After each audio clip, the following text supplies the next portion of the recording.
What was the worst day to be alive 50,000 years ago? A single footprint presses into wet earth, not a human footprint, a predator's. Fresh, the edges are still sharp where claws touched mud only moments earlier. A man kneels beside it. He does not speak. He does not need to. Around him, the forest is silent in a way that feels wrong. The birds have stopped. Even the insects seem hesitant. Something large is nearby, something hungry. And for one brief moment, perhaps no longer than a heartbeat, he understands a truth that modern humans almost never experience. Today may be the day he dies. Not eventually, not decades from now, today. Most people imagine prehistoric life as difficult, but manageable. A harsher version of the modern world, fewer comforts, more danger. That is not what the evidence suggests. To understand the worst day to be alive 50,000 years ago, we first need to understand a reality that has almost vanished from human memory. For nearly all of human existence, death was not an occasional visitor. It was part of the landscape. It waded in rivers. It hid in tall grass. It slept inside caves. It watched from trees. Human beings were not yet masters of the planet. In many places, we were simply another animal trying not to become food. The world of 50,000 years ago was crowded with predators that modern humans have never seen.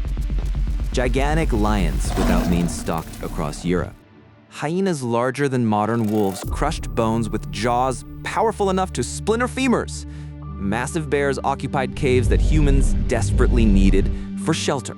Across parts of Asia, enormous cats waited in forests thick enough to hide entire herds. And in some regions, humans were not even the most intelligent hunters walking the landscape. They shared the world with other human species. That realization changes everything. Today, humanity stands alone. 50,000 years ago, the planet felt more crowded. Neanderthals still existed. The mysterious Denisovans likely survived in parts of Asia. Different branches of humanity occupied different environments, each carrying unique adaptations shaped by hundreds of thousands of years of evolution. For a brief moment in geological time, Earth was not inhabited by one humanity. It was inhabited by several, and nobody knew which would survive. But even that was not the greatest threat.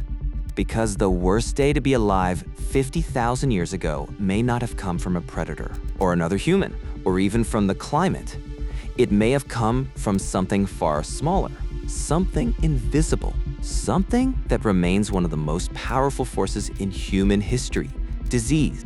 Most people associate deadly pandemics with cities, crowded streets, trade routes, civilizations. Yet researchers studying ancient genetics have uncovered evidence suggesting that infectious diseases have shaped human evolution for astonishing lengths of time. Long before agriculture, long before nations, long before written language, microbes were already fighting wars against human bodies. And unlike lions or bears, they could not be seen. Imagine waking before sunrise. Your body feels wrong. Your muscles ache. Your skin burns. Your thoughts drift in strange directions. You are miles from anyone capable of helping. There are no medicines, no hospitals, no understanding of what is happening inside you. Only uncertainty. The fever rises. The tribe moves on. And somewhere in the wilderness, evolution quietly records another outcome. The terrifying reality is that prehistoric humans often faced threats they could not understand. A predator could be seen, a storm could be heard, an enemy tribe could be tracked. A virus offered no warning, only symptoms, then silence. Yet even disease may not deserve the title of worst day, because around 50,000 years ago, Earth itself was unstable. This was the Late Pleistocene, a world caught in the rhythms of ice ages. Massive glaciers covered enormous portions of the northern hemisphere. Sea levels were dramatically lower than today. Entire landscapes existed that are now submerged beneath oceans. The planet was colder, drier, less predictable.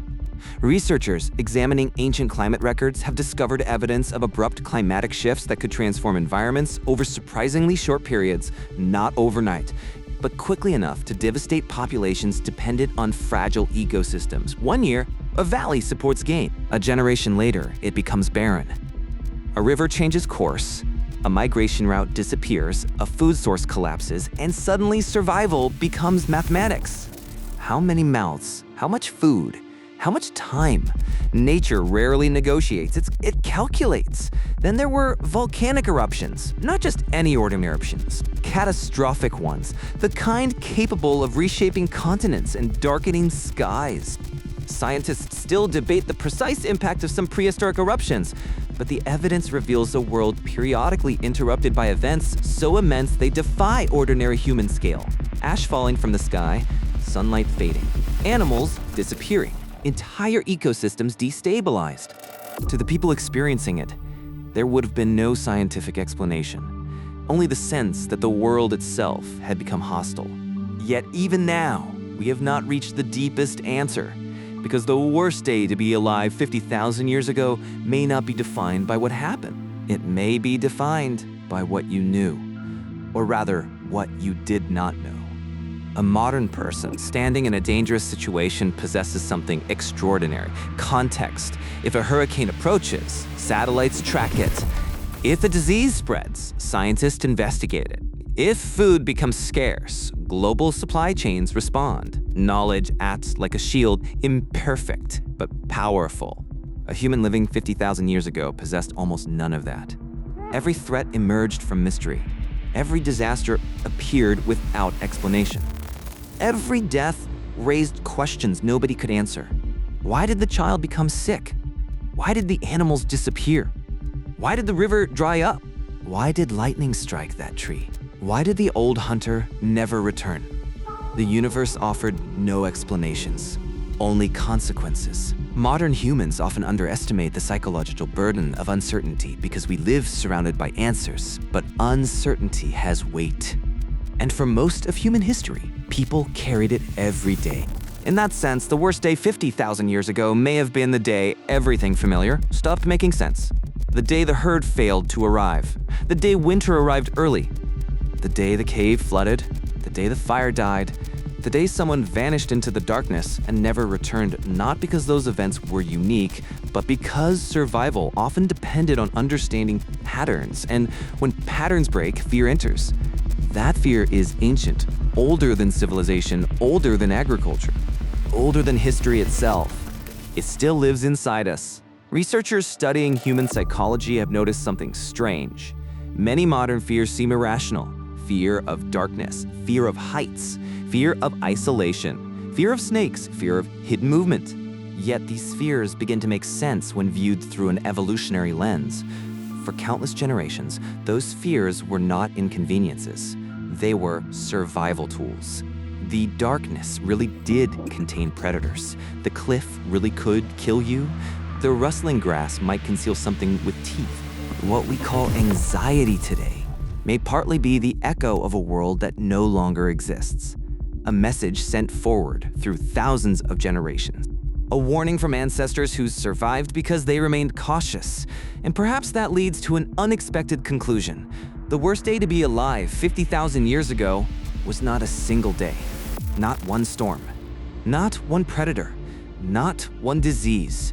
It was the simple reality of existing in a world where almost everything could kill you and almost nothing could be fully understood. A world where survival was never guaranteed.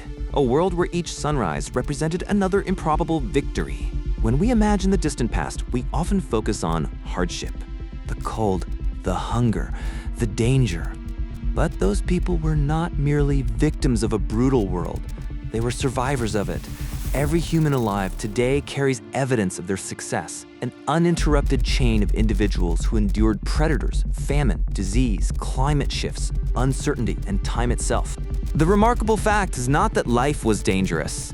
The remarkable fact is that anyone survived at all. And perhaps that is the final perspective shift. The question was never really about the worst day. Because somewhere, on a forgotten morning 50,000 years ago, someone experienced what may have felt like the worst day imaginable.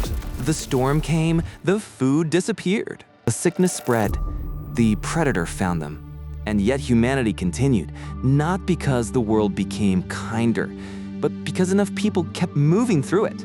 Step after step, winter after winter, generation after generation, until eventually Those footprints in the mud became cities. Those campfires became civilizations. Those frightened hunters became us. And maybe the strangest realization is this. We remember the pyramids, we remember emperors, we remember wars. But the people who performed the most difficult task in human history left behind almost no names at all.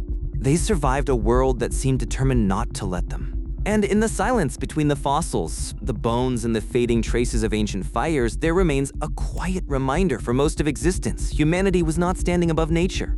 Humanity was standing inside it, small, vulnerable, temporary, listening to the darkness, wondering what was out there, and somehow surviving long enough to ask the question.